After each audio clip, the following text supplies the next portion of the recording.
Les agents du centre pénitentiaire du Havre sont encore sous le choc après la prise d'otage ce matin d'un de leurs collègues. Il est 9h30 quand un détenu souffrant de problèmes psychologiques menace un surveillant avec un morceau de verre de 30 cm. Le détenu a sorti une arme qui était en fait une arme artisanale faite à base d'un carreau d'une de ses vitres.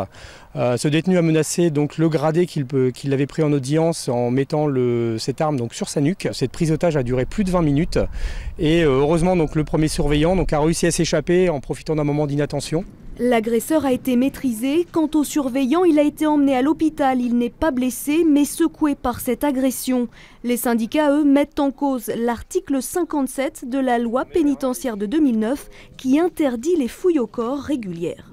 Vu qu'on n'a plus le droit de les fouiller systématiquement, le détenu peut se balader comme il veut, avec toutes les armes qu'il veut. Il est libre, quoi. Nous demandons l'abrogation de cet article 57 qui conduit à ce que les détenus ne soient pas fouillés systématiquement sur des mouvements importants comme les parloirs ou les retours de promenade éventuellement.